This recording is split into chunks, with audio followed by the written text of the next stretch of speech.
All right. Hey, everyone. Welcome to another bloodbath in the price of Bitcoin with your host, Tom Vays.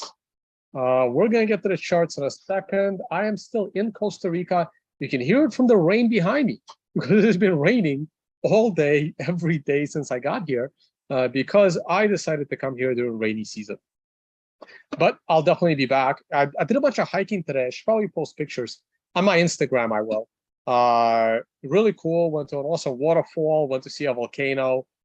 Spent all morning hiking. I didn't want to think about the price of Bitcoin. I was in a no connection zone, so I didn't even see the bloodbath. Was out early this morning. So didn't get to comment on the CPI, but we're going to do it right now. All right, let me look at your live chat. Let me sure the audio's good, the video's good. And let's go to the charts.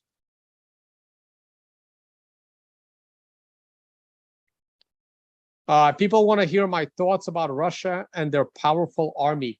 That sounds like a very sarcastic comment.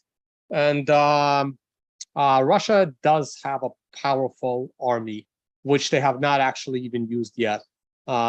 Underestimating your opponent is just, I wish I can use a stronger word than stupid, but I don't want to get banned on YouTube.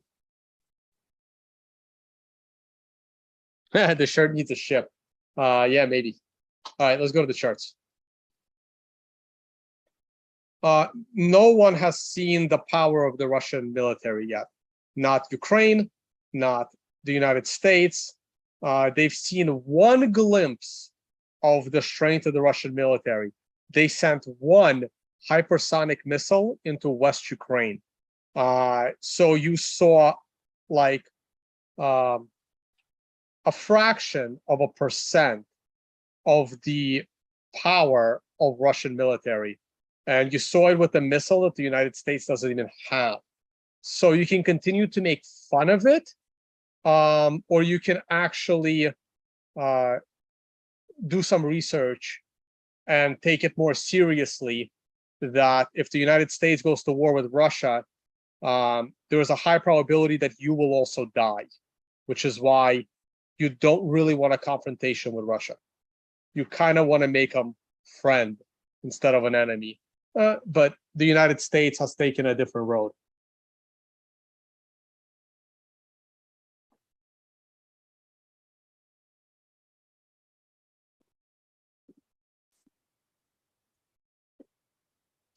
Let's go to charts. Ah, crap. Oh, why did Zoom do this to me again? Hold on, I gotta close some windows. They're not letting me share my window, so that means I have to share my entire monitor, which means I gotta move some windows around before I dock something stupid again. That's okay, that's okay. That's okay, that's our pitch deck.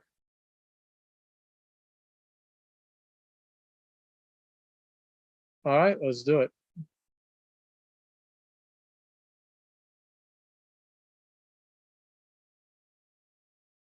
Oh, I can at least open a proper pitch deck.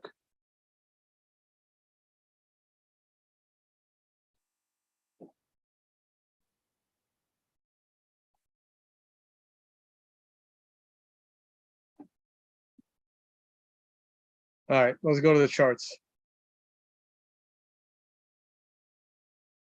Yeah, so let me show. So this is our pitch deck for the financial summit. If anyone wants to sponsor the financial summit, this is what I would send them.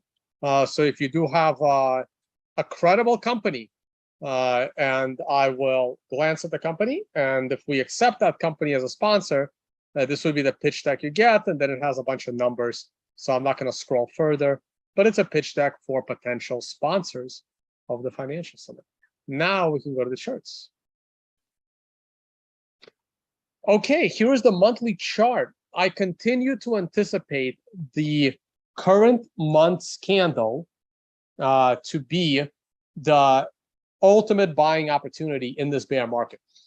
Is it possible that it could be a candle similar to May 2015 with a new low coming in, several months later. It's possible, but it is more possible that after the low this month, we consolidate for a bit and then start to rise. That is slightly more likely. What I am not anticipating is another major long-term move to the downside. I think the bear market is coming to an end. I expect it to end this summer. There's about 20 more days left this summer. And if it's not this summer, in the next 20 days, in the next 10 days, then it's probably by end of month or at worst early next month. But I am expecting this to be the final awesome opportunity to buy Bitcoin below $20,000. And we almost fell below $20,000 today. Someone's asked me to explain a $1,000 drop in 1 minute. Can it be manipulation? Of course, it can be manipulation. It also depends on how you define manipulation. The way I define manipulation, this would not have been a manipulation. In order for prices to fall $1,000 in a minute, there just has to be no buyers. There doesn't have to be a magical seller. There just has to be no bid. If no one wants to buy something, the price of that something will fall. So there doesn't have to be a conspiracy. It's very possible that Bitcoin can drop $1,000 in a day. Now, here's my weekly chart. I posted my projection that this week or next week should be some nice capitulations in the price of Bitcoin. I, of course, did not anticipate such a weak print in the CPI. I thought it would actually beat expectations. I thought the market would still kind of rally because I expected a CPI to be in the 7 point something range, but instead it was in the instead it was 8.3. So that's unfortunate. And the most unfortunate thing about it is that because of such a low CPI, everyone is now expecting the Fed to raise interest rates by 0.75 basis point, by 75 basis points, or even 100 basis points. And everyone is scared that if the interest rate rises, then the stock market would fall. So people prematurely sold the stock market. You can see basically the huge crash in the stock market today. That is not a good sign. I was, of course, feeling bullish on the stock market, and I did not anticipate such a bad inflation print, especially since the price of oil has been falling. Should have contributed to a better inflation print, but the inflation print was horrendous. Yet oil prices remain. And now there's rumors that the Biden administration intends to buy oil in order to fill the coffin of the reserve. I don't believe that they will. I don't believe that the Democrats are going to buy any oil. I believe that they plan to exhaust the strategic oil supply into the election. And then I don't think they'll buy it. And then they're going to leave the Republicans with a lot less oil to, play with the prices and make sure that when Republicans take office, the price of oil significantly rises. I think they are lying about refilling the strategic oil reserve, and I don't believe that they will. Okay, back to the price of Bitcoin. Boom, there's our catastrophe. We almost touched the 30 period moving average. As I've been saying the whole time, I did not buy into this rally. I thought it would be another bear market rally, and it was going to need to prove it to me in order to go above the prior swing highs and above all moving averages, which it clearly did not do. Now, here's the good news, and it's very good news. If we now go and make a new swing low, if we close below the blue line, which currently stands at $19,200, that is our prior swing low on the 4-day chart. The prior close was $19,292. If we make a new swing close and the 4-day chart, no one cares about the 4-day chart except me. So, but it doesn't really matter on any chart, right? If we close in the vicinity of 19,000, let's not be too specific here because it doesn't really matter. If we close in the vicinity of $19,000, all we will now need to do is break and close above 22,000 sometime later this year, and the close above 22,000 later this year will likely get us above all three moving averages. It will get us above the prior swing high, and I can then be bullish for the long term into the halving. So this drop, the real silver lining here is that we can now have a lower bar of bullishness, and that's good. That allows you to be more confident at a lower price into a bull market. Before I go on, the financial summit, Bali, let's hope people still have some money to afford a really nice event, and it's a super nice event. So come and join us. This is the resort we are in. These are the penthouses. 3 years ago, I was in this one. This is where we were hosting parties every night. This time, we know the property. This time we rented the presidential royal residence, and that's where the hangouts are going to be. So these presidential suites actually in this building. We rented this entire building for our group and a bunch of villas, all these villas. We rented them all. And come and join us. Private beach right down here. Nice little elevator for those that don't want to take the stairs. Incredible event. All right, this is my calendar. I am heading back to Panama. We got a bunch of awesome events. This is the meetup. If you are within a 3-hour flight from Panama City, you want to come to this. Flights are cheap. Copa Airlines, get your ticket. Come down to Panama City. Come in on Friday. We got a amazing. We're gonna smoke some ribs. Try to come Friday afternoon. Join us at a place called Element in an area called Costco in Panama. Then at Emotions Dinner Theater in City Center near the W Hotel, if you need a reference. And then we got an amazing all-day yacht trip. You can drink the sorrows of Bitcoin away with us on an awesome party yacht. And then I am off to Turkey for Traffic Summit. Grab your tickets. There is a giveaway on Instagram as well. I got to repost that.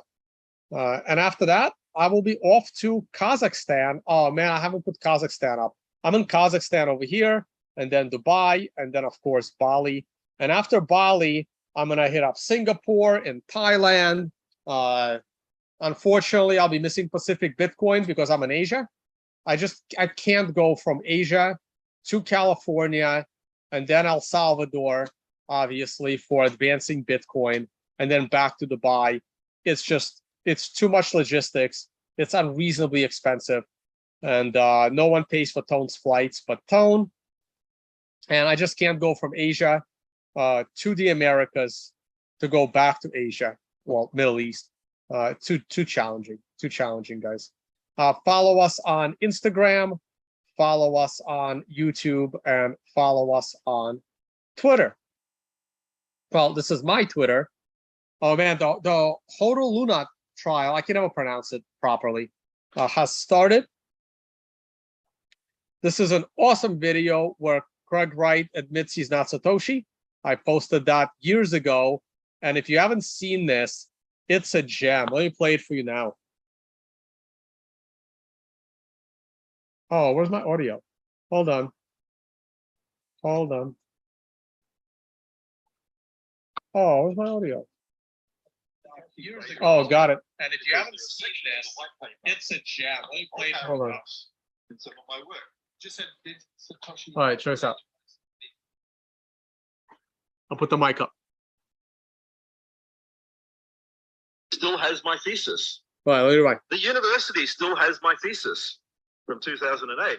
So I guess on that one alone, you can make the decision when it comes out, which it will, did Satoshi plagiarize me? Because there are sections of the white paper, whole paragraphs in some of my work. You just said, did Satoshi plagiarize me? Yes. Wow. Either I am Satoshi or Satoshi plagiarized me. You can make the choice. I don't really care. Just my name. Because he actually took Listen. whole paragraphs from my LLM. So it's either me or I don't really care if you like it. Ooh. And Mr. Tone and everything like that can scoff. The university still has. I was sitting in the audience laughing, and this is the same conference that. Let me grab the other tweet. This is the same conference that had this awesome tweet by Jameson Lopp that had, come on guys, we can get this to 3,500 likes. I should probably like it, right? Like, I don't even know how that went away. But yeah, that was me sitting next to Craig Wright on stage in my famous t-shirt that we are all Satoshi, except for one person. So these were classic tweets from 2019.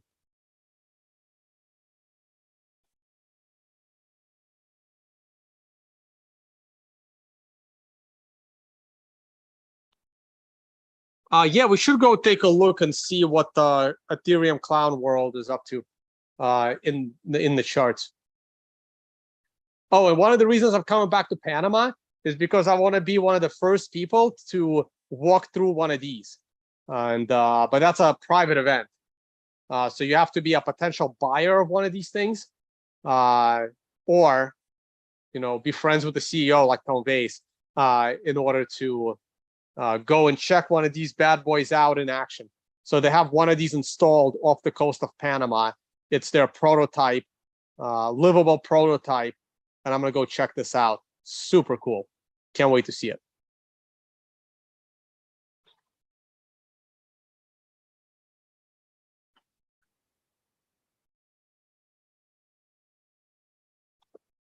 Daily chart. Let me see.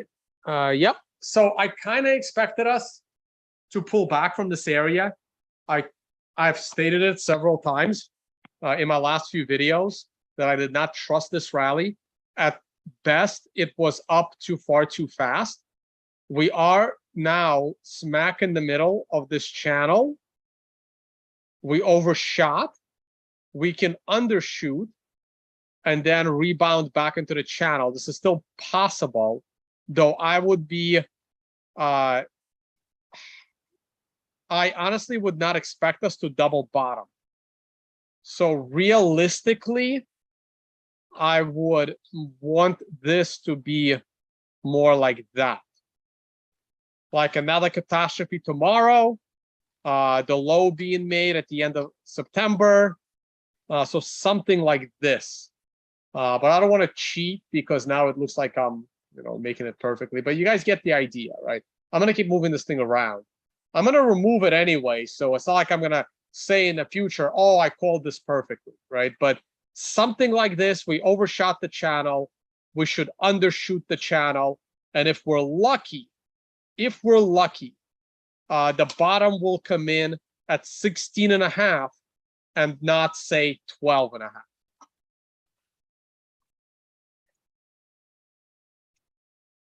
This was me being super optimistic. Consolidations at the top lead to higher prices. In this case, this is the consolidation line. We went above the consolidation line by $360, and that was all she wrote.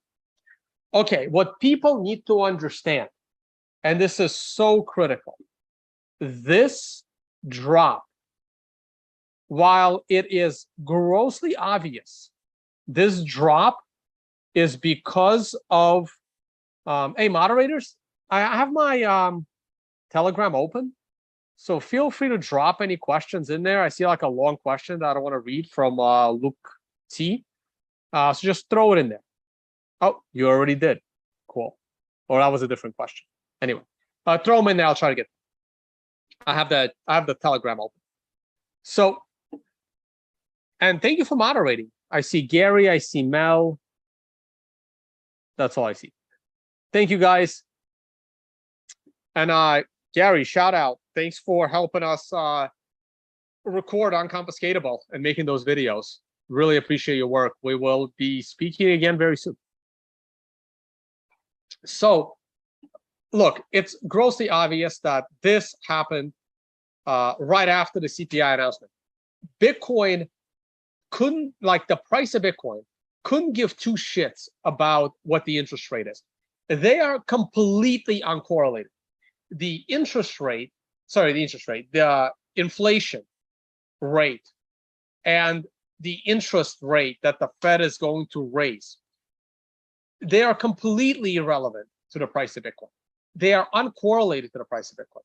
What happens is people's emotions and Bitcoin's unreasonable correlation with the stock market.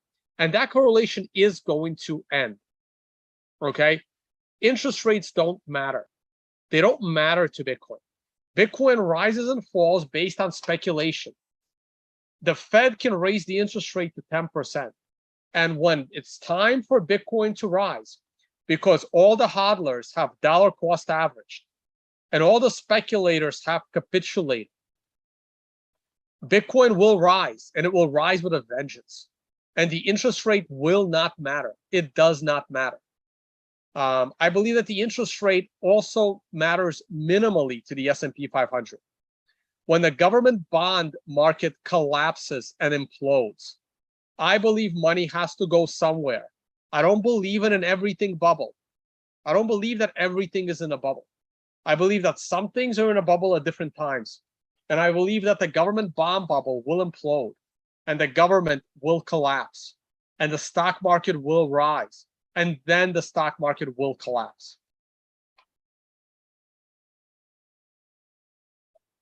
The dollar is also skyrocketing. We'll get to that in a second. GBTC, of course, took a bit of a nosedive. Oil is holding up well. I remain bullish on oil, especially if the democratic US government is not lying and they do plan to stop using oil from their strategic reserve and they plan to start buying oil into the strategic reserve. Now, they did say they want to buy it under $80. And this is like any trader saying, I will buy when it falls to so-and-so price. And it never falls to that price. I don't think we're going below 80. And gold is a basket case. The stock market. I now have no choice but to be bearish the stock market. We are too close to the prior swing low. This arrow is done. This arrow almost materialized. We would have needed to break above the MRI resistance line. We did not. We are now back to the prior swing low. We can take this arrow, we can move it over, and if we get a daily close below the swing low, the stock market is in trouble. And if the stock market is in trouble, that means Bitcoin is also in trouble. And finally, well, on this chart, stock market is doing okay. And then finally, we have to look at the US dollar. Why don't I just go here? The US dollar is back to a new swing high. I remain patiently waiting for the US dollar to go to a new all-time high. I anticipate the dollar to go to that new all-time high. Though breaking the 99 high is probably good enough, but do I think that the US dollar will break 160? The 1985 high, I believe that it will. Okay, I believe that the dollar will break the 1985 high. Hey, we can take a look at other currencies.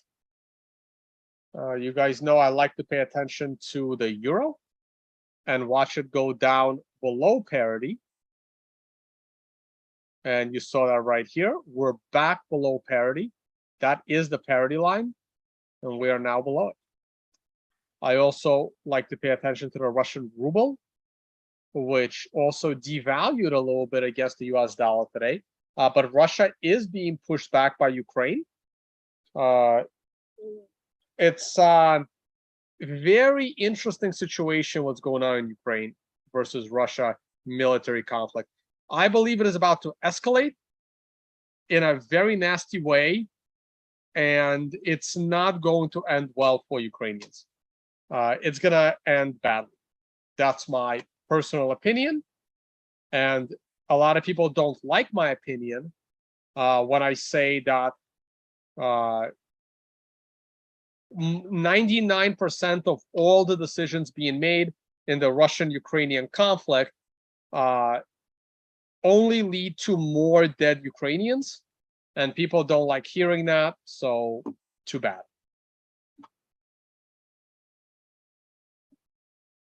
I don't want Ukrainians to die, and I disagree with 99% of the decisions being made by the West, and those decisions are contributing to more dead Ukrainians.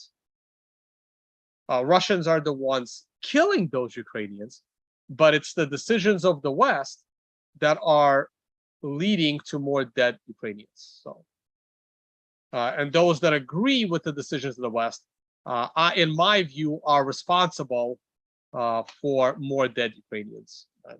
People don't like to hear that, so too bad.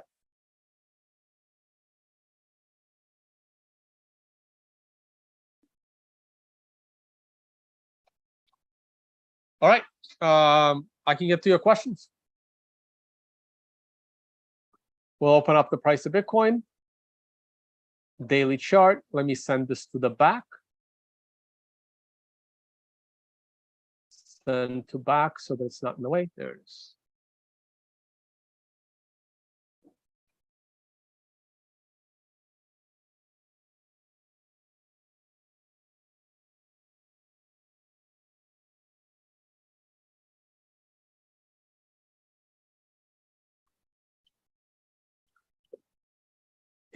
Interesting question that can only get me in trouble. Do you agree with the decisions with Russia? Not all of them. I don't agree with all of the decisions that Russia has made. But from the Russian perspective, which no one cares about, like no one gives a shit about what Russia thinks, right? And that's the problem. When you don't give a shit what your stronger enemy thinks, you're not going to understand why Russia made the decisions that it made. So it's like asking me, Tone, do you agree with the tiger's decision to eat his master? And I'm going to say, no, I don't agree with the tiger's decision to eat his master. The tiger should have known his place and not eaten his trainer. Let's say trainer, not master, right? No, I don't agree with the tiger's decision to attack his trainer and eat him, but I understand why the tiger did it, right? So do I agree with the Russian decision to enter and start killing Ukrainians? No, I don't, but I completely understand why Russia did it. Completely understand why they did it. And most people don't understand why Russia did it. And they're listening to the mainstream news as to what the mainstream is telling them as to why Russia did it. And they're looking at it, I was like, well, that's insane, right? And yes, the mainstream news reasoning for why Russia went into Ukraine makes Russia seem insane. But in reality, Russia had very good reasons for doing what they did. And whether I agree with it or not is actually irrelevant. Do you understand why Russia did it? And if you understand why Russia did it, it makes you have a very different perspective on the situation.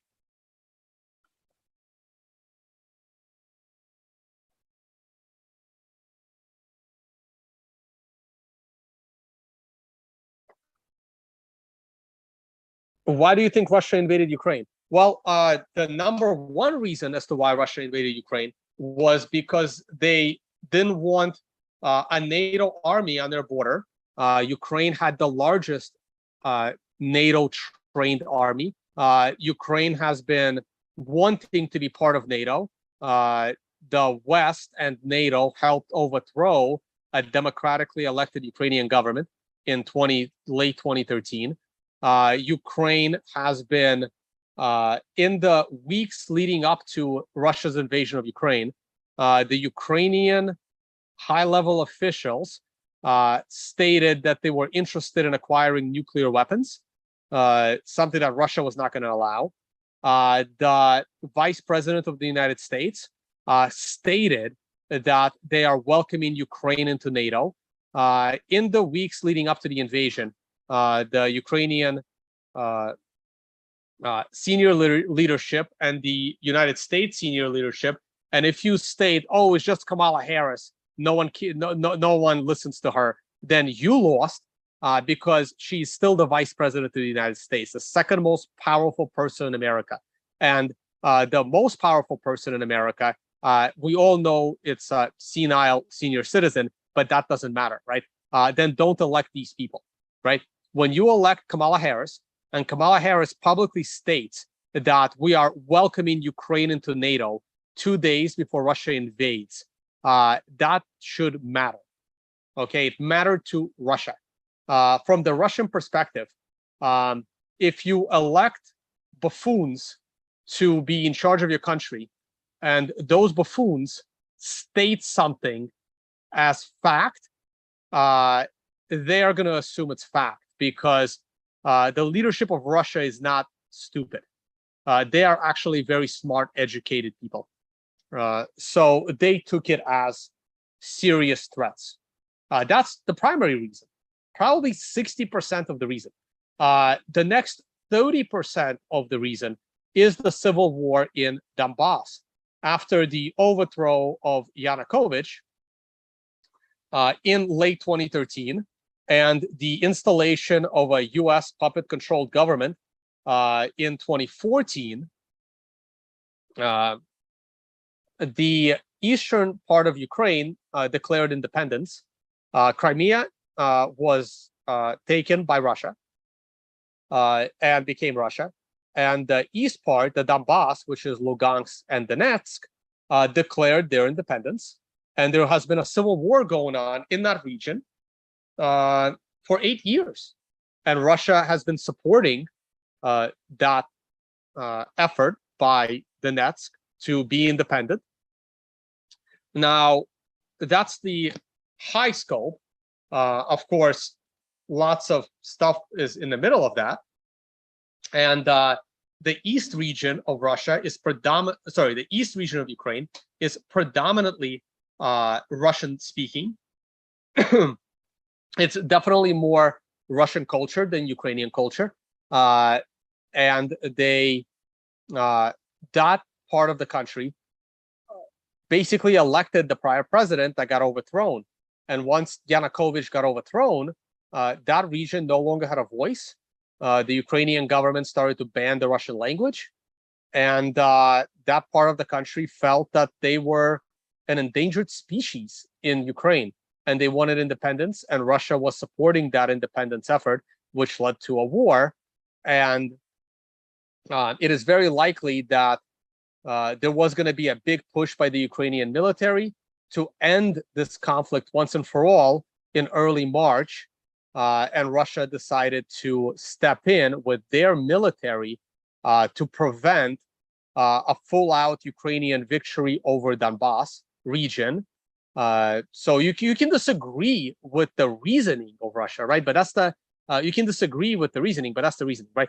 So those two reasons, I believe, is 90% as to why Russia went in, and the final 10% is the Nazi thing and the what do you call them? The biolabs thing, and Ukrainians cut off fresh water to Crimea, and because Crimea was no longer Ukraine. Like, these are the smaller These are the smaller elements of it, right?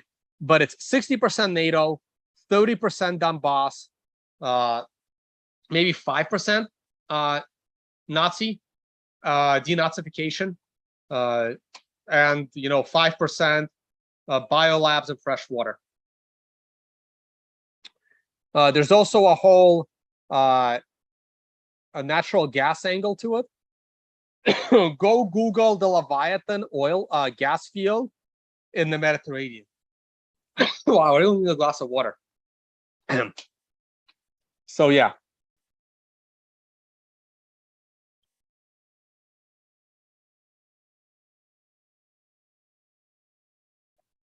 Well, for now, it's still a special operation, but I think that's about to change. Russia has just started attacking Ukrainian infrastructure, being their electric grid. So I think I think it's about to escalate. I think it's about to go from a special military operation to something more significant, where so far Russian military has avoided firing at Ukrainian civilians, and that might actually is about to change. I'm saying try to avoid. I'm not saying it was completely avoided. I'm just saying they've been trying to avoid killing Ukrainian civilians, but that might change real quick.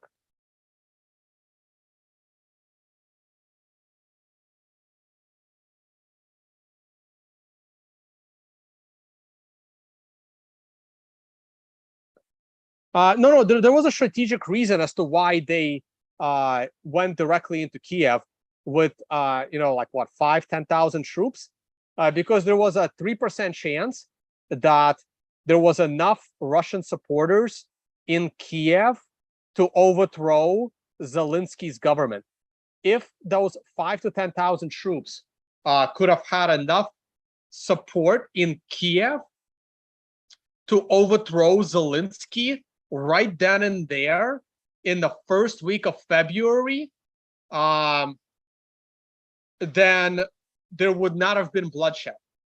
If Russia was able to overthrow Zelensky the way the West overthrew Yanukovych, then the bloodshed and the potential explosion of a nuclear power plant, which can still happen, all of that could have been avoided, right? So if Russia would have taken Kiev in the first 2 weeks and installed a pro-Russian government, like there was before 2014, the democratically elected pro-Russian government versus the pro-West government. So had Russia been able to do that in February to early March, then this whole war would have been avoided, because the pro-Russian government would have struck a deal with Putin and avoid bloodshed. Now, we can discuss whether that's good or bad, but that was, in my opinion, that was, their effort, right? Hey, let's try to attack Kiev with a small amount of troops. Like, we can't lose 50,000 troops in Kiev, right? Let's see if we can get the Ukrainians. Remember, Kiev is not like super East Ukraine. Super West Ukraine. Super West Ukraine is Ukrainian nationals. Super East Ukraine is very Russia-leaning. Kiev is 65-35, 70-30 Ukrainian national, and maybe we should be friendly with Russia, though that side of it is kind of silent because they don't want to be canceled. So Russia, took a chance. Russia took a chance that if they send 5,000 to 10,000 troops into Kiev, that maybe Kiev will fall right away. And it was a small probability that it would, and it didn't. But had they were able to overthrow Zelensky in February or March, bloodshed could have been avoided. Is that good or bad? It depends. It depends on your perspective.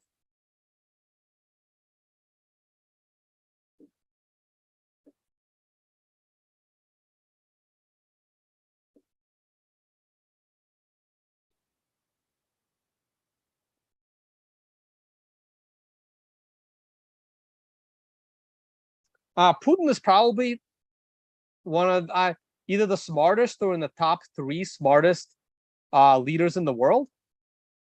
So I respect him. I respect Trump too. I don't respect Biden, but doesn't mean I have to. You don't have to agree with someone to respect him. He's smart. I respect smart leaders.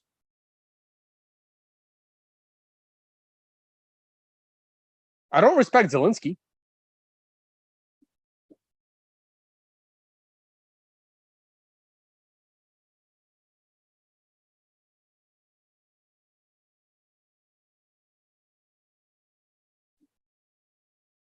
Come on, if I did a poll right now, right? How many of you think Zelensky does drugs, including coke? Yes or no? How many of you think Putin does drugs, including coke? Yes or no?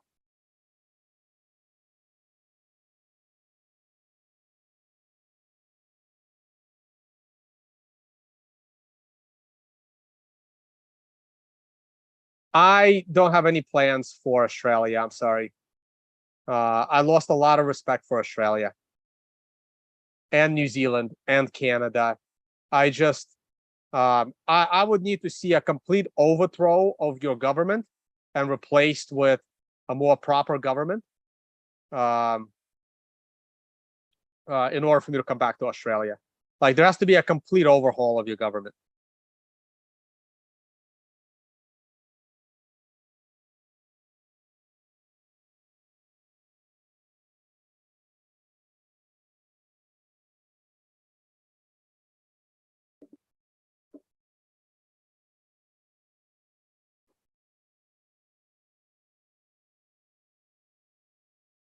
I'm not sure how in how good a health Putin is. There was a couple of videos where he did not look very healthy, but that's not because of drugs.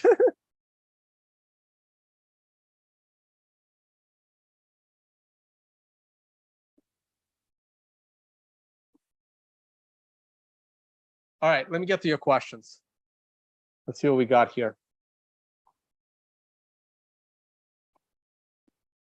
The weekly chart does have a def cross, but it's not the def cross, right? So there is a def cross and then there's the def cross. So this def cross is 20 versus 200, okay? That's not the def cross. The def cross is 50 versus 200. So this is a def cross, not the def cross. The def cross should be avoided because I don't think it's ever happened. The def cross is the blue line going below the purple, and I hope that can be avoided. Next, do you think a 100 basis point rate hike is now priced in following the data and dumped today?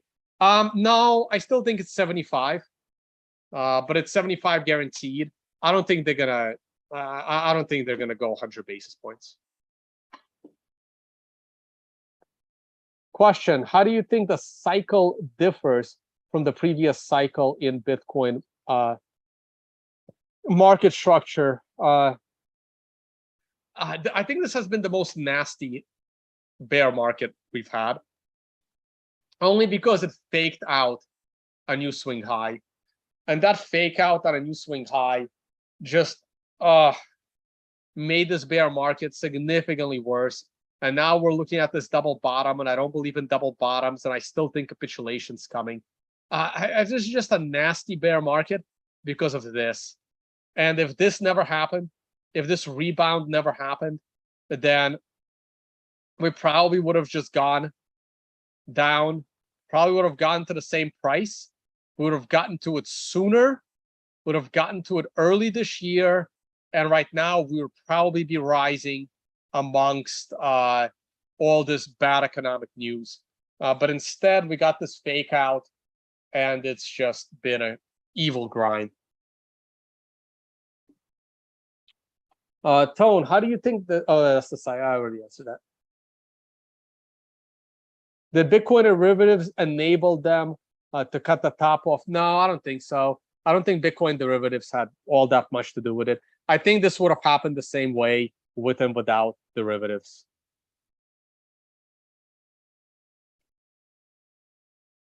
Nice comment. My wife translated it for me. I'm not exactly sure what that refers to because that was posted a while ago. But anyway,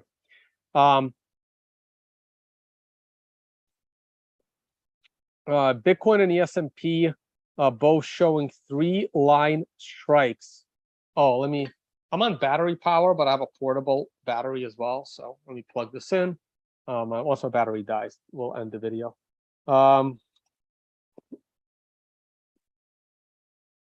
Bitcoin and the S&P both are showing 3-line strike patterns. Yeah, I'm not really into that pattern.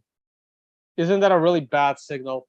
Yeah, it is, but it's not a pattern I generally pay attention to much.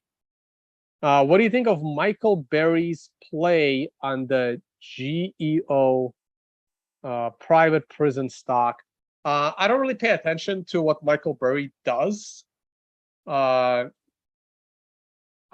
wouldn't pay attention to what these big hedge fund managers do. Here's what you need to do. You need to do some research about how well Michael Berry has performed since making $1 gazillion shorting the real estate market. A lot of these guys are one-hit wonders. It's like an athlete that has one incredible season, gets an MVP, and then kind of is an okay player the rest of the way, right? So I don't know how well Michael Berry has performed. Has he grossly outperformed his competition since making $1 gazillion, since becoming famous? If he has, then I take it more seriously. If the only reason why you know of Michael Berry is because The Big Short, and you haven't really paid attention to his career afterwards, did he make most of his money because $25 billion piled into his fund, and he made it from a fee of the fund, or did he actually grossly outperform his competition? And the answer is I don't know, because I haven't done the research.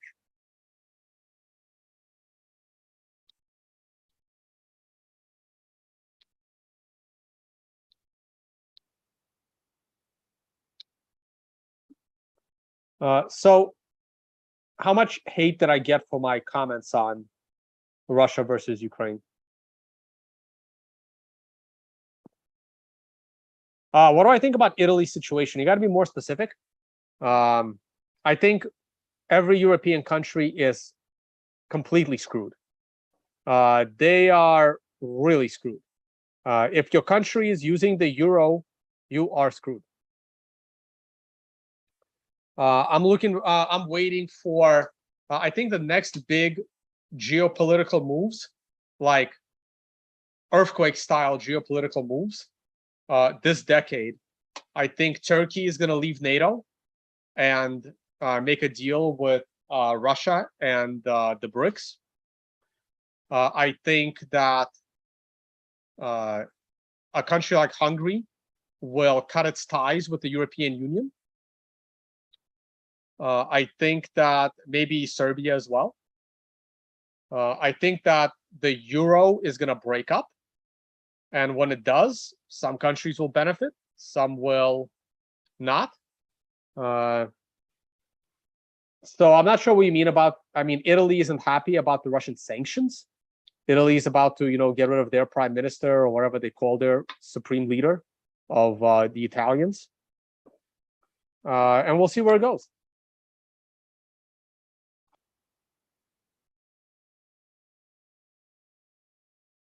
It seems BITO ETF top.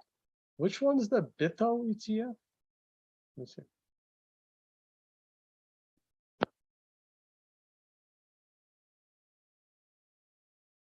Bitcoin strategy ETF. Oh, Jesus. Okay. You mean bottomed? Wow. Wow. How bad did this thing do? 74%. No, I still prefer mining stocks.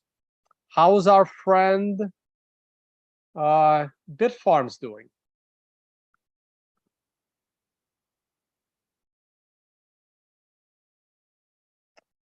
All right, back to $1.25. See, down 88%.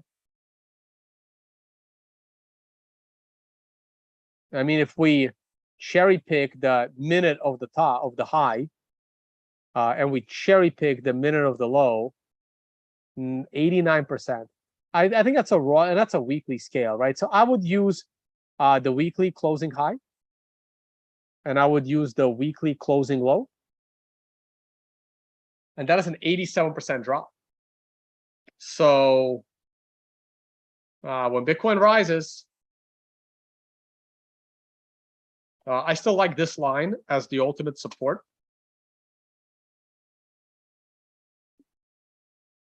And that is probably about 75 cents. When will gold and silver break free of price suppression? Well, that's a bad question. You are under the assumption that gold and silver have price suppression. And Howard, I hate to break you the truth. There is no price suppression of gold and silver. I have tried to explain this to Max Kaiser numerous times. I have failed miserably on every single occasion. There is no price suppression of gold and silver. I hate to break it to you. If there was price suppression of gold and silver at some point in the last 40 years, we would have known. Like maybe 45 now. I don't know. There is no suppression. No one gives a shit about gold and silver, especially silver. Nobody.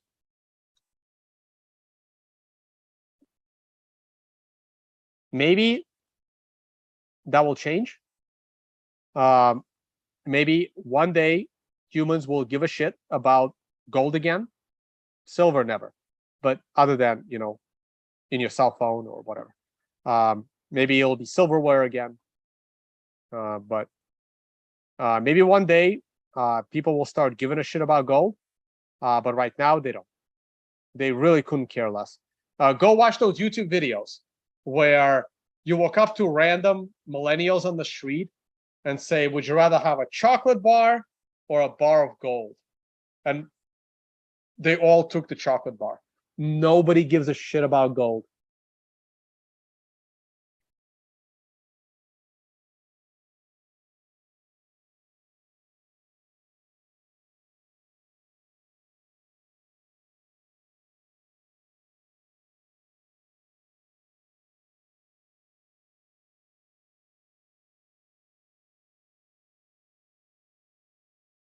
Valeris, you really think I am uninformed about the Russia-Ukraine situation? Do you really think I'm uninformed? You realize that multiple hours of my day are spent following that situation. It's actually the most important situation I care about. Not because I'm half Russian, half Ukrainian, but also because I think it affects the entire world. And it certainly affects my portfolio and my life of travel. It is a very important situation in my life and in my family. I am very well informed on the Russia-Ukraine situation. Other than the reasons I gave you for the Russia-Ukraine conflict, what you are going to tell me is that the only reason Russia invaded Ukraine is because Putin wants to rebuild the USSR and he is hungry for land. And that reasoning for invading Ukraine is an outright joke. And you are being manipulated by the mainstream media. You are a person that is susceptible to mass formation psychosis. And you really need to rethink what it means to critically think.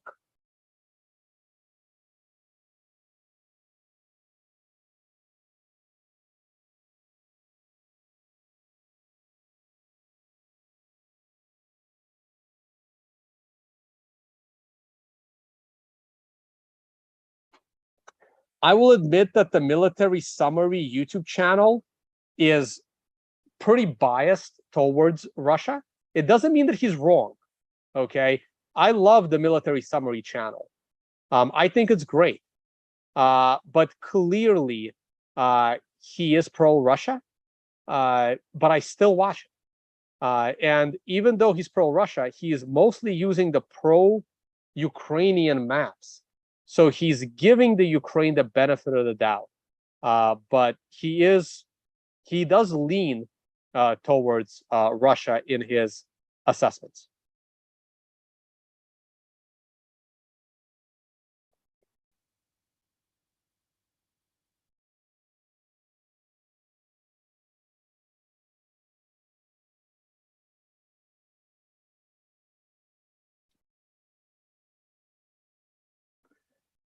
Tone, with the USD going strong, any countries you like traveling with weak currencies to further your travel dollars? Not really, and I'll tell you why. Because with the dollar being this strong, I am going to Turkey. I am honestly, for the first time, I am not looking forward to going to Turkey. I used to love going to Turkey. But for the first time, I am not looking forward to it. Because the last time I was in Turkey, their currency dropping so much so fast has made the people angry and upset.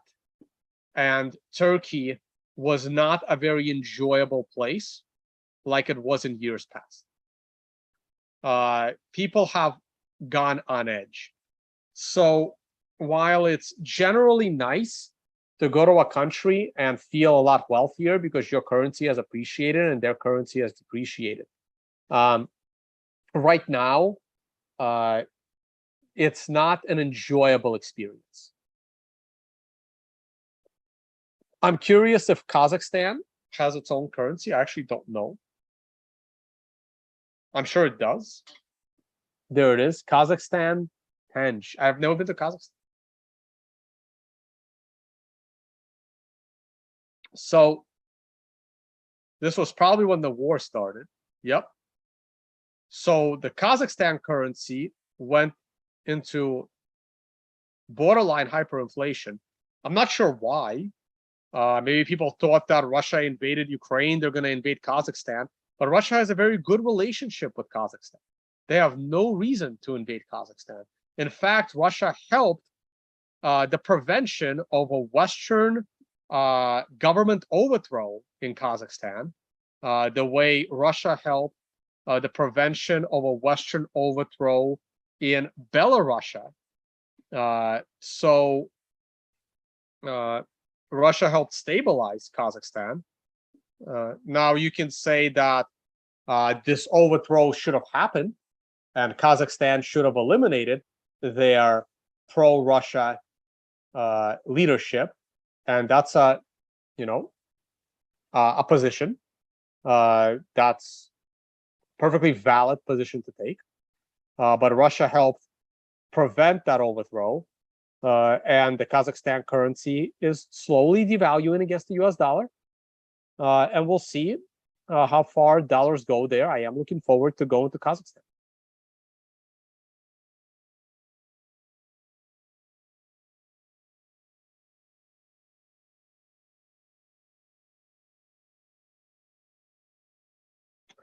Explain Georgia in 08, Crimea in 14. Sure. I'm happy to explain that.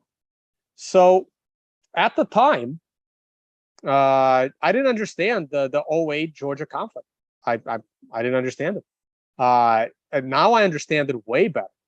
Like I have a way better understanding of the 08 Georgia conflict versus the 07 one. So what happened was, in 2008, there was a meeting in, I want to say Bucharest. Bucharest or Budapest. I don't remember. One of those two. I always get them confused, but so does 80% of the world. I'm just joking. But in one of those two cities. And the end result of that meeting was an announcement that Georgia and Ukraine were going to be accepted into NATO. And Russia said that is not going to happen.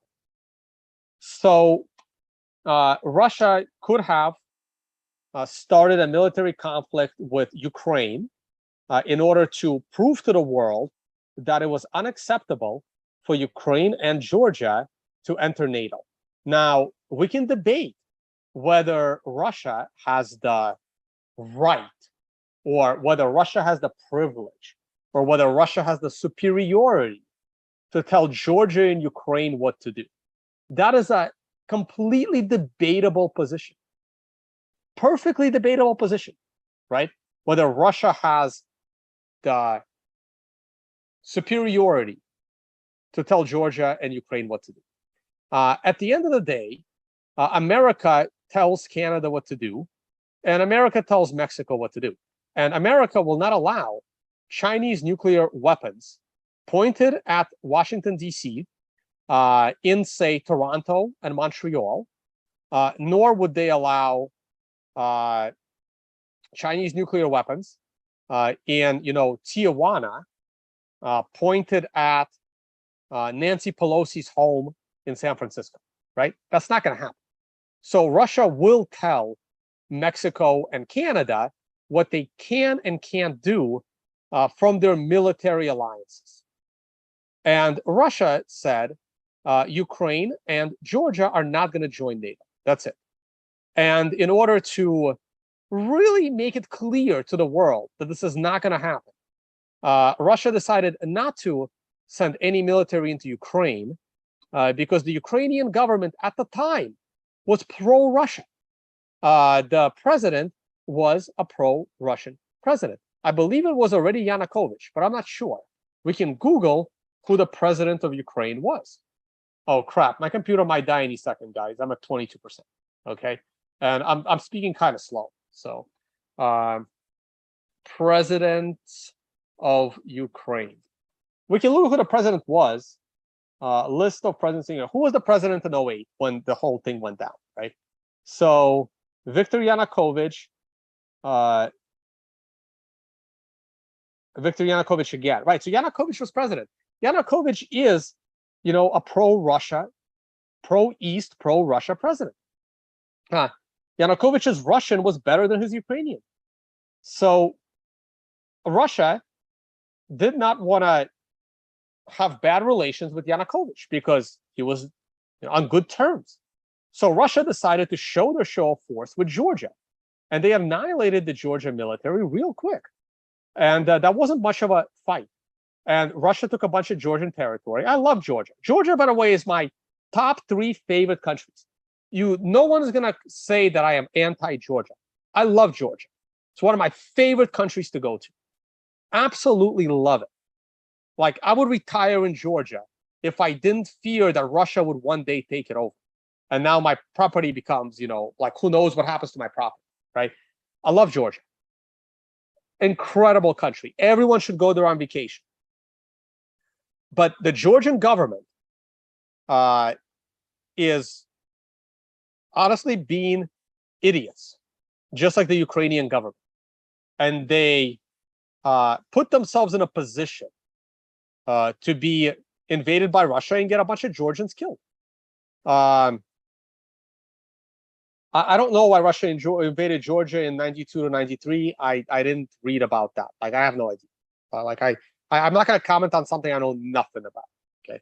So, and Russia declared certain areas of Georgia to now be independent, like South Chechnya and like some of the others, right? Like, if you look at the map of Georgia, you see certain regions that are being disputed, like this region and that region.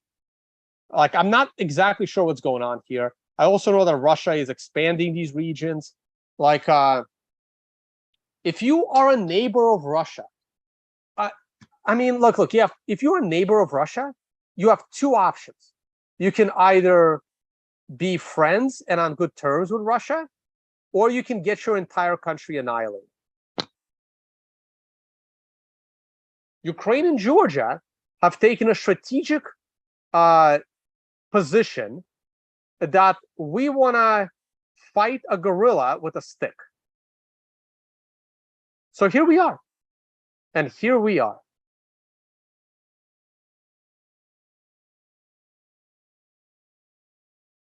And even today, I want to go to Georgia. I probably will.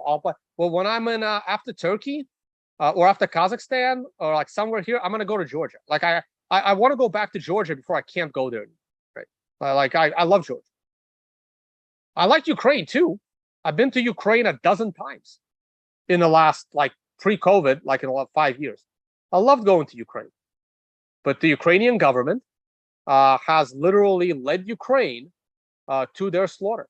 And here we are.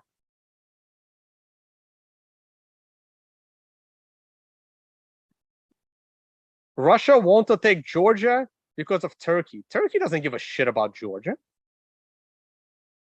I can't even buy Georgian wine in Turkey. Turkey couldn't give two shits about Georgia. Georgia is on its own. No one gives a shit about Georgia. Nobody. Nobody. Europe seems to care about Ukraine. No one gives a rat's ass about Georgia.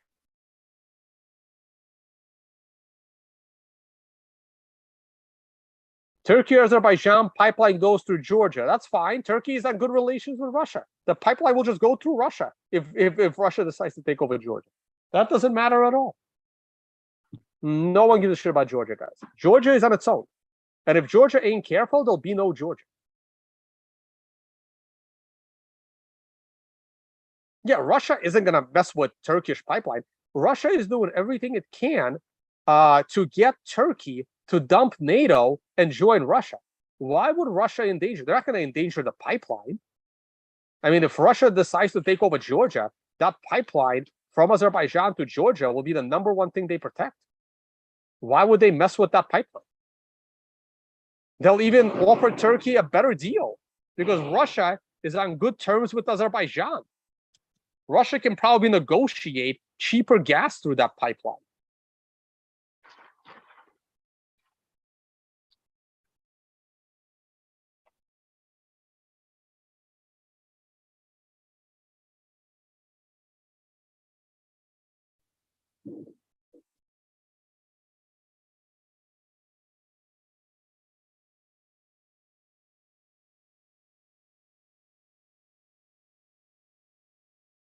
You know, I never understood the importance of Iran until I watched a very informative video.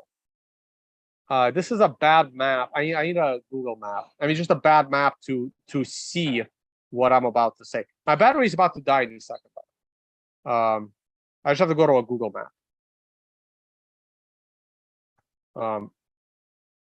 There's something I didn't realize about Iran. And I'm good with my geography, being a former geologist.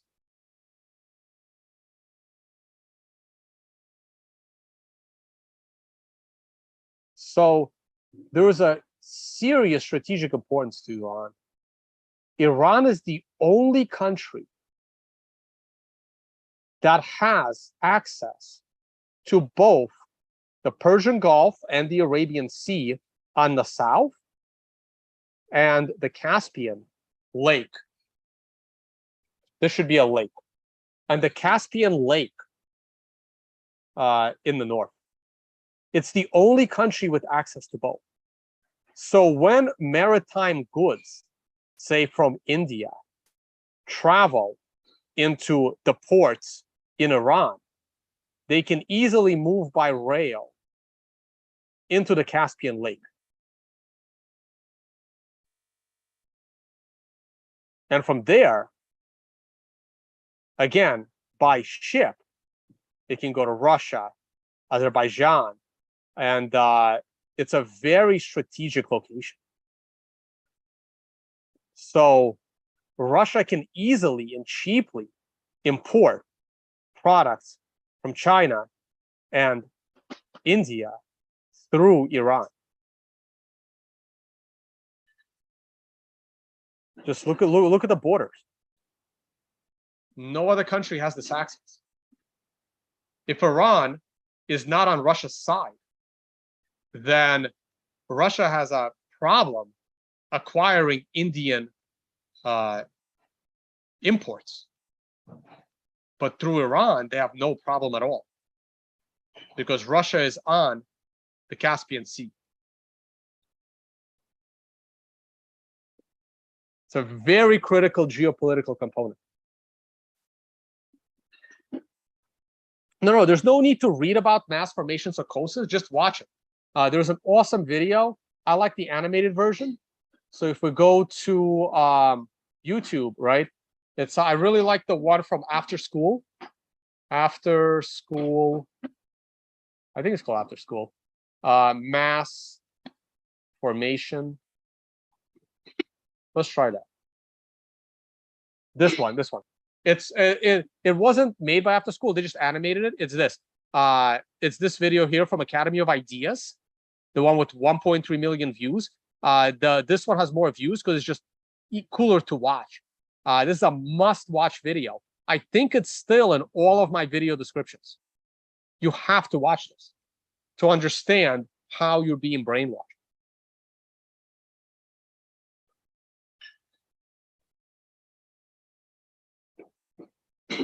I agree. Iran and Turkey are, well, China, after China. I would say China number 1, India number 2, Turkey number 3, and Iran number 4, in order of Russia's strategic importance. Zoom the map out. China's 1, India is 2, Turkey is 3, because it was, again, geolocation. Iran is probably 4, again, location. And Saudi Arabia is probably 5. That's it. That's all they need. And if Saudi Arabia does something, so will the UAE. They're kind of together. The problem is that Saudi Arabia and Iran really don't get along. And that's putting it very mildly.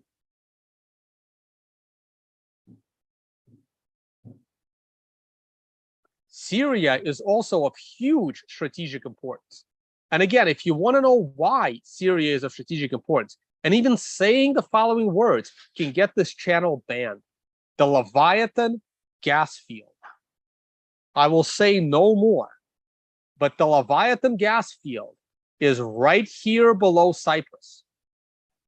And every single country around this area has a claim to the Leviathan gas field. Greece, Turkey, Cyprus, Syria, Lebanon, Israel, Egypt, every single country that touches the east side of the Mediterranean gets a piece of the Leviathan gas field, the biggest gas field find this century. And it's gigantic. And I'm already talking too much. And notice how when I say every country has a claim to that, to profit from that gas field, until they let go of that claim to the United Nations. And when a country falls in, or United Nations, IMF, the global banking cabal, and when a country falls into mass economic distress, they sign off their rights to that gas field. The gas field was found in 2010. And let's review the countries that have a claim to this gas field, that have had unreasonable economic distress to get them to sign off against giving up their rights to the Leviathan gas field. Greece 2015, oops. Cyprus 2013, oops. Egypt recently, Lebanon more recently, Turkey right now, Syria, they tried to invade. The only country that has had no issues with full claim to the Leviathan gas field is, of course, Israel, because they are a darling of the United States and the West. So if you want to learn more, start I don't know if Google is the best place to go, but start your research on the Leviathan gas field and how the Ukraine was fully involved in the Leviathan gas field, even though it has nothing to do with the Mediterranean. And yet the sons of all the politicians, from Pelosi to Hunter Biden to Kerry's son to some others, are all involved in Ukrainian gas companies. That's because when this gas is going to get extracted, and the only countries with rights to profit from that gas were going to end up being Israel and just Israel, and everyone else was going to get eliminated from having those rights through contracts and laws. Those pipelines were going to get pumped through Western countries, Western-leaning countries, right through Ukraine, and so they get a piece of the action because Ukraine is the most corrupt country in the Northern Hemisphere. So the United States was going to get their cut from all of these profits through Ukraine, and then that gas was going to go into Europe. That's all I'm going to say on the matter, and finish up on your own.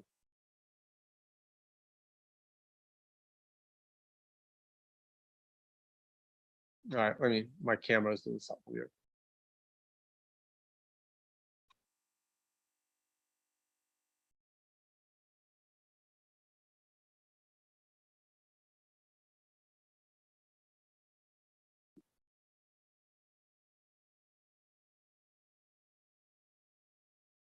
All right, looking at your comments, guys.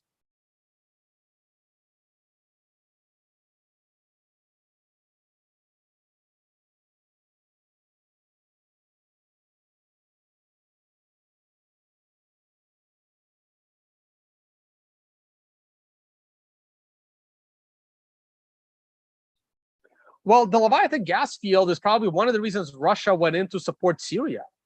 Russia could not afford to have Syria overthrown and become a Western puppet.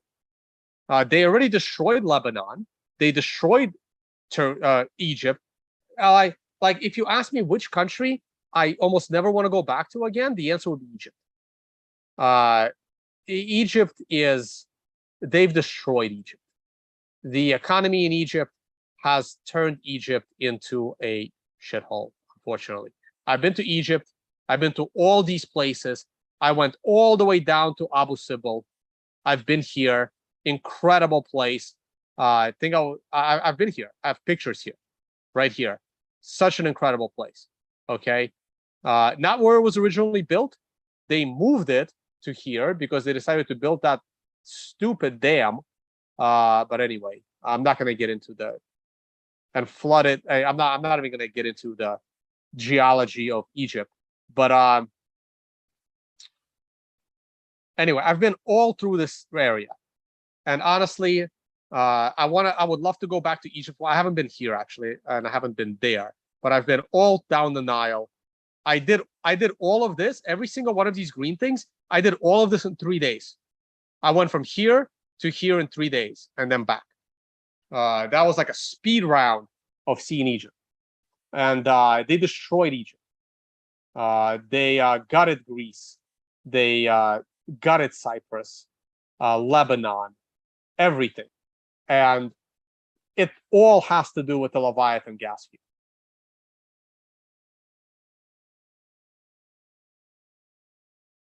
Everything has to do with this gas field. It's a massive gas deposit. And Russia was not going to let Syria fall.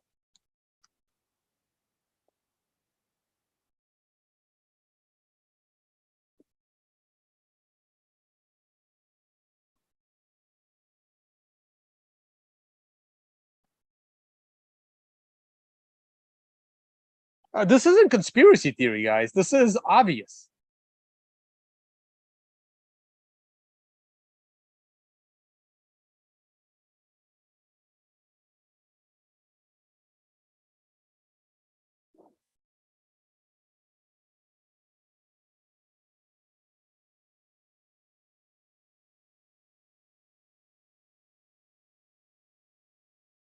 Yummy. Your comment is ass backwards. People actually think Russia would stop at Ukraine, just how they thought they would never invade Ukraine. The same idiots that thought Russia would never invade Ukraine are the same idiots that think Russia would never stop at Ukraine. So it's the same people. If they were wrong before, why do you think they are right this time? Right? You can't say that these people were wrong before, but now they're right. Right? It's the same idiots. Russia didn't want to invade Ukraine, but no one was listening to Russia. No one cared about Russia's concerns, so they invaded Ukraine. If Russia's concerns were acknowledged, if the Minsk agreements by Ukraine would have been fulfilled, there's a very low probability Russia invades. Is the probability 0? No. But the probability would have been low. Russia made it very clear. We have Minsk agreements. We alter those agreements for the Minsk II agreements. And the Ukraine, then after the invasion, or going into the invasion, the Ukraine senior leadership said, yeah, we were never interested in abiding by the Minsk agreements. We were just stalling while building out our massive army.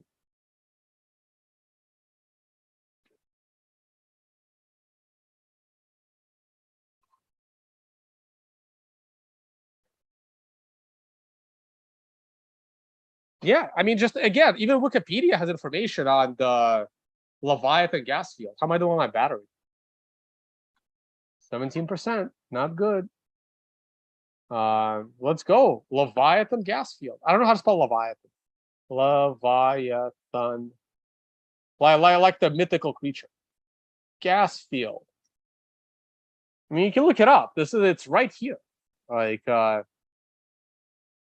Leviathan gas field is the largest natural gas field in the Mediterranean Sea off the coast of Israel.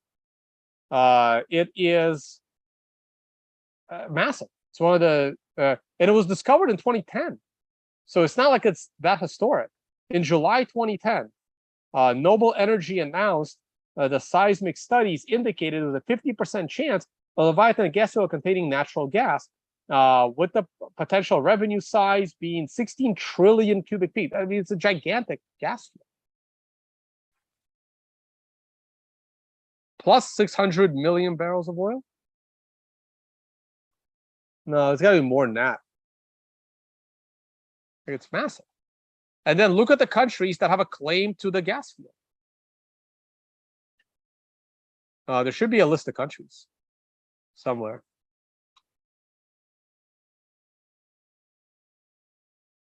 But Greece already signed off.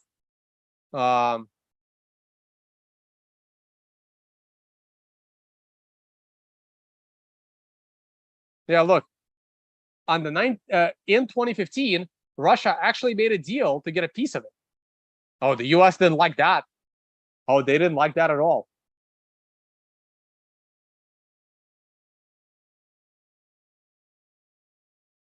See, Egypt is involved. So they've been basically screwing over every country with even the slightest claim to that field.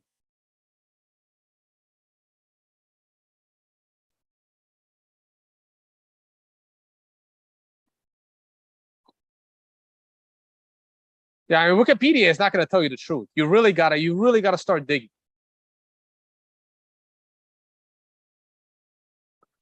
Yeah, we got a little dinner going on tomorrow in Costa Rica.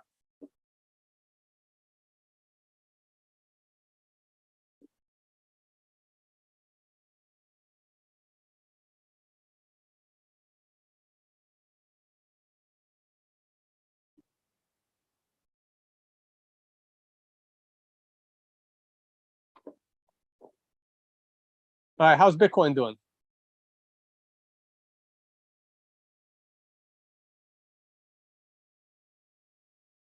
Any more questions? I don't see anything from my moderators.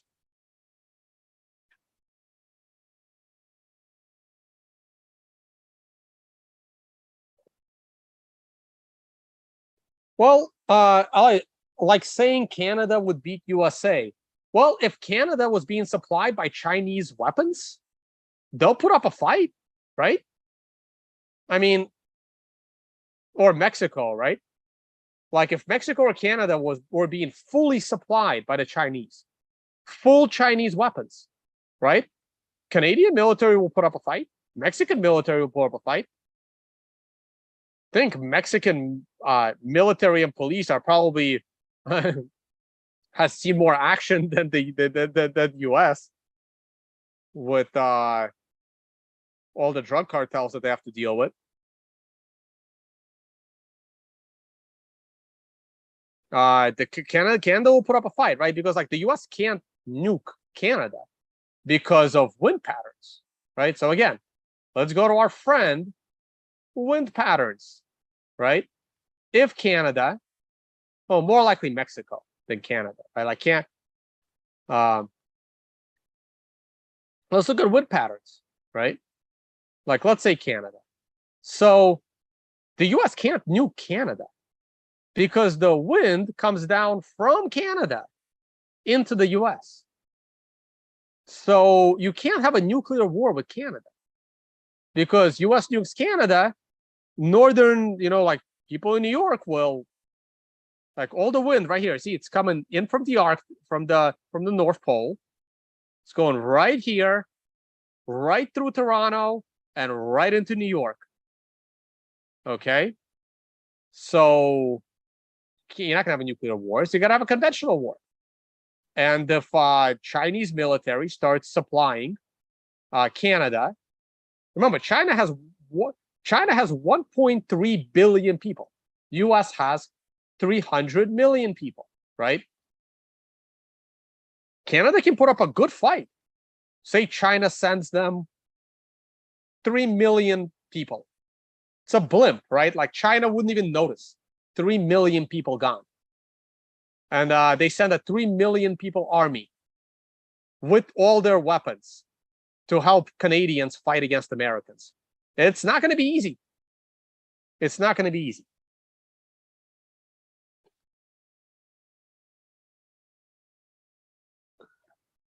Tone, what happens if Russia starts seriously losing in Ukraine? What does it do? That's a good question. I think they would knock out all of Ukraine's infrastructure. They would knock out all their electricity. They would knock out their fresh water. Russia would do to Ukraine what America did to Iraq. They would just break their infrastructure.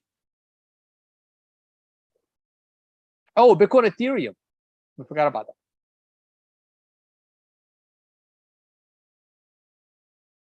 Yeah, without help, Canadian military has no chance. Does Canada even have a military? I think the best Canadian sniper went to fight for the Ukrainians, and then he got killed in friendly fire by Ukrainians. So they lost their best sniper.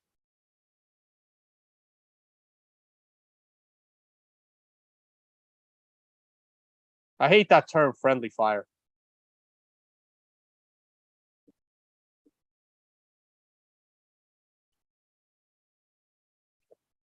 But I don't expect Russia to be losing in Ukraine.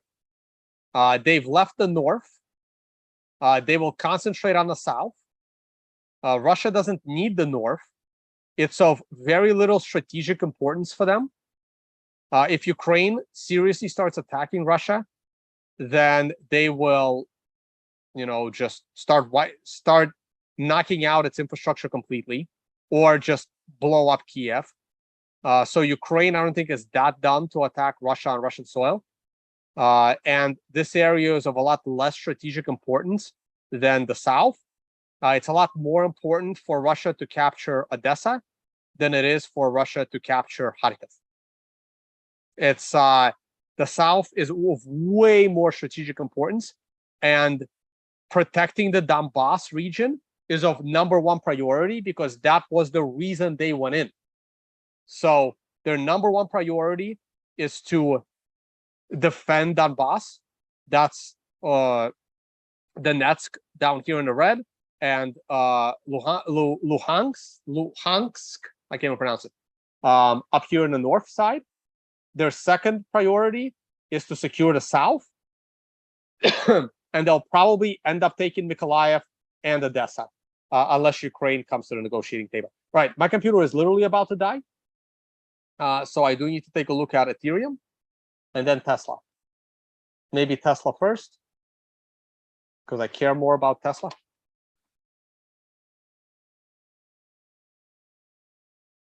I said I think, I wasn't sure. But I know their best sniper went to Ukraine, and I'm not sure what happened to him. I heard he got killed in friendly fire, but I don't know. I don't know that for a fact. So I didn't lie. I said I don't know. I said that's what I heard. That's what I think, but I'm not sure. I have no idea.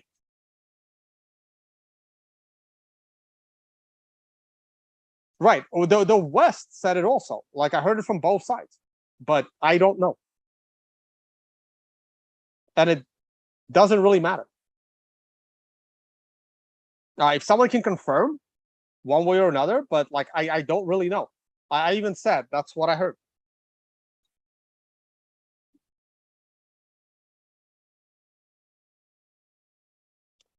Tesla looks bullish to me. Let's look at Ethereum.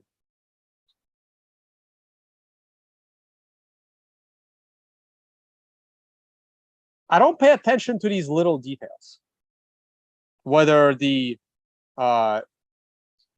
Canadian sniper is alive or not. Not all that critical to the giant war that's happened. Shitcoins. But yes, Ukraine is putting up a good fight because Westerners are going there to help them. So they're putting up a good fight.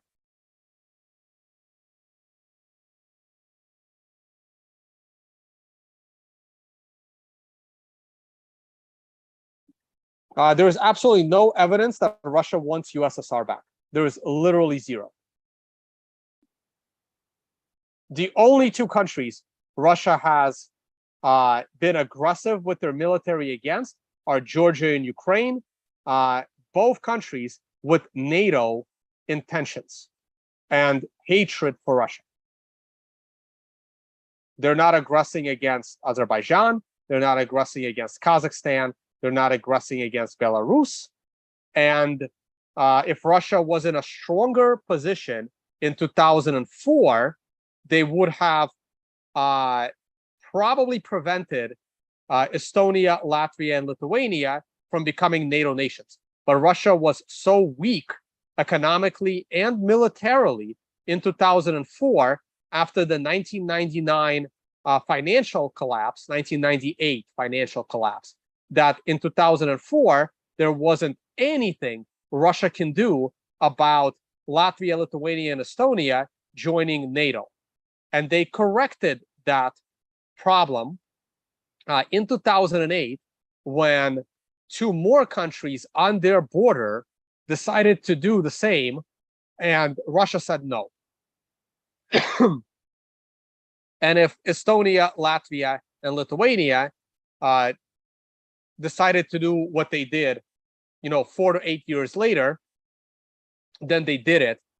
It would have been, Russia probably would have said no and made sure. Maybe Lithuania might have done it. They don't really border Russia, but I don't think so. I think Russia would have prevented those three countries from joining the European Union and becoming NATO. But Russia was in no position to say no. But in 2008, they were in position to say no.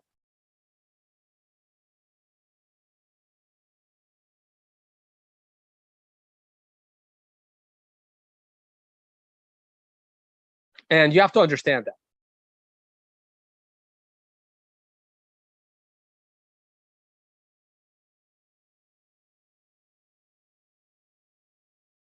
Yeah, all good, the DTN. Yeah, I didn't mean to imply that you said that I lied.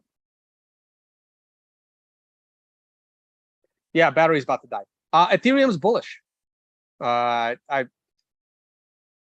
mean, many economies become very bullish when they first enter the communism phase of macroeconomics. But then reality sets in.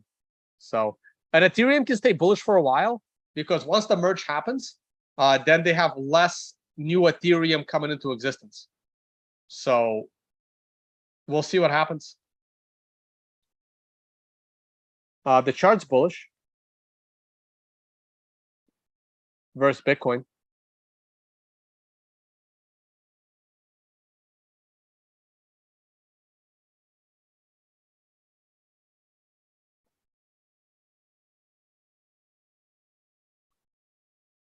Yeah, I think Saifedean said it best. Ethereum is the mother asshole that sprung all other shitcoins.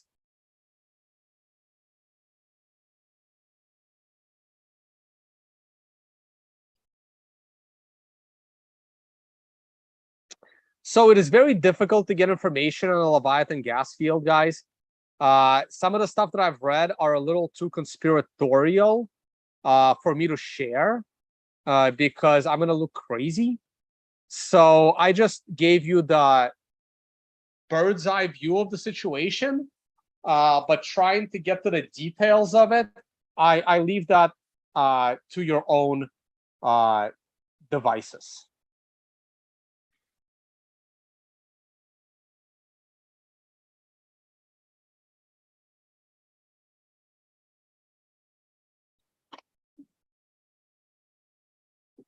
Like there was a good there was a good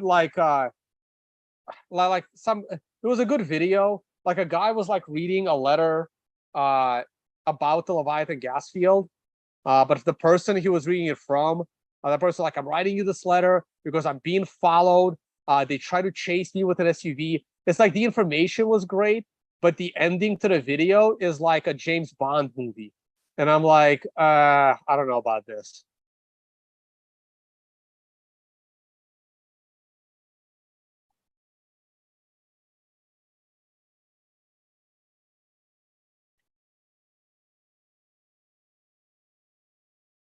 Yeah, I don't really know what's going on. Like in the old days, we would do one of these like long streams and try to find out what's going on with I mean, I kind of hope that the Ethereum splits and you have the work chain that retains a lot of the shit coins on it. Like the more dysfunctional the split, the happier it'll make me. So we'll see where it goes.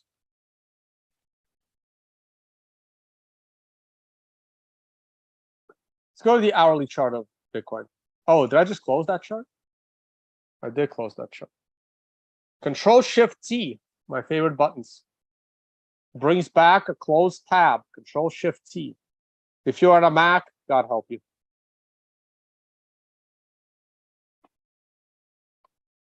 Oh, that's an ugly looking CMF.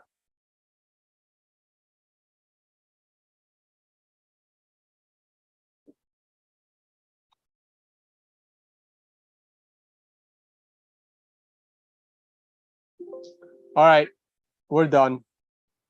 Have a good night, guys. No conspiracy to the financial summit, only finance. Hopefully, I'll see some of you there. I'll see a bunch of you tomorrow for dinner here in Costa Rica, and then I'm off to Panama. All right, guys. Thank you all so much for watching, and I will see you all on the next one. Bye, guys.